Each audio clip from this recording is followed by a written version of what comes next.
Hi, എന്തൊക്കെയുണ്ട് വിശേഷം? സുഖമല്ല എല്ലാവർക്കും? വിഷുവൊക്കെ അല്ലേ? അപ്പോൾ വിഷു ആശംസകൾ. ഇനി വിഷു നിർത്ത് നിർത്ത് നിർത്ത് നിർത്ത് നിർത്ത് വിഷു മാത്രമല്ല, നിൽക്ക് വിഷു മാത്രമല്ല, ഇനിയിപ്പോൾ അടുത്ത പെരുന്നാളും വരുന്നുണ്ടല്ലോ. പ്രവാസിയല്ലേ, എല്ലാത്തിനും സമയം കിട്ടിയെന്ന് തരൂലല്ലോ. പ്രവാസികൾക്ക് ഇന്ന ദിവസം വിഷു, ഇന്ന ദിവസം പെരുന്നാൾ, അതോടുകൂടി കഴിഞ്ഞ്. അപ്പോൾ എല്ലാത്തിനുമായിട്ട് ഒരൊറ്റ ആശംസ. ഇനി അഥവാ മറന്നു പോയിട്ടുണ്ടെങ്കിൽ വിഷു എല്ലാ ആശംസ പറഞ്ഞത് ഇനി എൻ്റെ പെരുന്നാൾ പറയാഞ്ഞെന്ന് പറഞ്ഞിട്ട് ആരും വിളിച്ച് ചോദിക്കരുത്. അടുത്ത കൊല്ലത്തിലേക്കുള്ള മൊത്തത്തിലാണ് തന്നിരിക്കുന്നത്. പിന്നെ അല്ല, ഇവിടെ ഉറങ്ങാ ഡ്യൂട്ടി വേറെ ഒരു പരിപാടിയും ഇല്ല. ചെങ്ങായിമാരെ പ്രവാസിയായി ഞമ്മക്ക്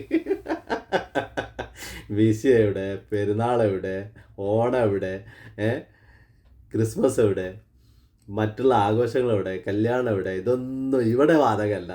ഇവിടെ ഇന്ന ദിവസം ഇന്നതാണോ, ഇന്നതാണ് ആഘോഷമാണോ, അവിടെ ആഘോഷിക്കും. ഇവിടെ വിളിക്കും പെരുന്നാളാണ്, ഞാൻ വരുന്നില്ല എന്ന് പറഞ്ഞാൽ ലാ ലാ ലാ താൽ താൽ. അപ്പോൾ അങ്ങനെയൊക്കെയാണ് സംഭവങ്ങൾ. ഓക്കെ, അപ്പോൾ എന്തായാലും അടിപൊളിയായിട്ട് നാട്ടിലുള്ളവർ അടിച്ച് പൊളിക്ക്. അതേ നമുക്ക് പറയാനുള്ളൂ. വാറ്റാ എങ്ങനെയുണ്ട്?